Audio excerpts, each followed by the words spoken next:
ഇപ്പോൾ വെള്ളയപ്പം ഉണ്ടാക്കൽ നല്ല എളുപ്പമാണ്. അരി കുതിർക്കുക, അരയ്ക്കുക, ഉടനെ തന്നെ വെള്ളയപ്പം ഉണ്ടാക്കാനായിട്ട് പറ്റും. നല്ല അറ്റൊക്കെ മൊരിഞ്ഞ് നല്ല ലേസ് പോലെ വെള്ളയപ്പം ഉണ്ടാക്കാം. അതിന് വേണ്ടിയിട്ട് 2 ഗ്ലാസ് പച്ചരി നന്നായിട്ടൊന്ന് കഴുകിയെടുക്കുക. നന്നായിട്ട് കഴുകിയിട്ട് ഒരു പാത്രത്തിലേക്ക് മാറ്റാം.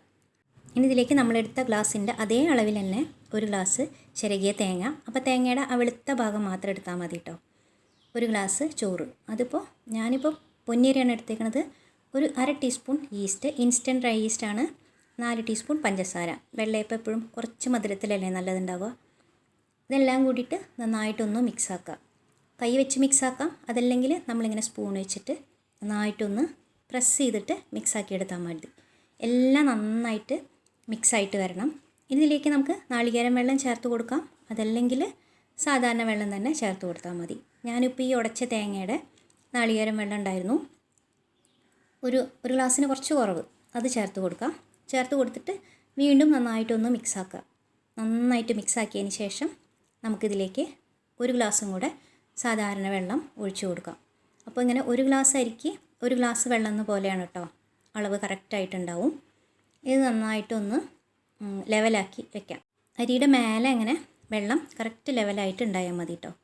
ഇനി നമുക്ക് കുതിർത്താനായിട്ട് മാറ്റി വയ്ക്കാം. അപ്പോൾ നിങ്ങൾ ഓവർനൈറ്റാണ് കുതിർക്കാൻ വയ്ക്കണമെന്ന് വെച്ചാൽ ഈസ്റ്റ് അതിനനുസരിച്ച് കുറച്ച് ചേർത്താൽ മതി. കാരണം നാളികേരം വെള്ളം കൂടി ചേർക്കുകയാണെങ്കിൽ.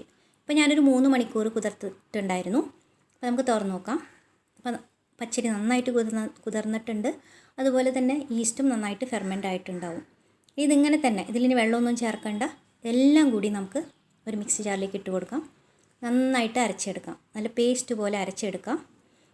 ഒരുപാട് തിക്കാണ് തോന്നുകയാണെങ്കിൽ മാത്രം കുറച്ച് വെള്ളം ഒഴിച്ചിട്ട് അരച്ചെടുക്കാം. അപ്പോൾ ഞാൻ മിക്സി ജാറിൽ കുറച്ച് വെള്ളം ഒഴിച്ചിട്ട് ഇത് കൂടെ ചേർത്ത് കൊടുക്കുന്നുണ്ട്. ആവശ്യത്തിന് ഉപ്പും കൂടെ ചേർത്ത് കൊടുത്തിട്ട് നന്നായിട്ട് മിക്സാക്കാം.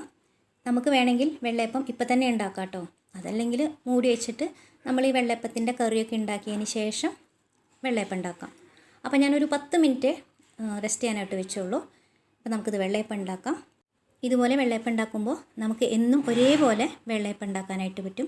പിന്നെ ഒരു കാര്യം മാത്രം ശ്രദ്ധിച്ചാൽ മതി, നമ്മൾ എടുക്കുന്ന അളവ് എല്ലാം കറക്റ്റായിരിക്കണം.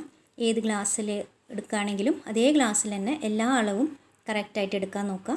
അങ്ങനെയാണെങ്കിൽ നമുക്ക് എന്നും ഇതേപോലെ ഏറ്റൊക്കെ നല്ല ലേസ് പോലെ സെൻറ്റർ നല്ല പഞ്ഞി പോലെയുള്ള വെള്ളയപ്പം ഉണ്ടാക്കാനായിട്ട് പറ്റും.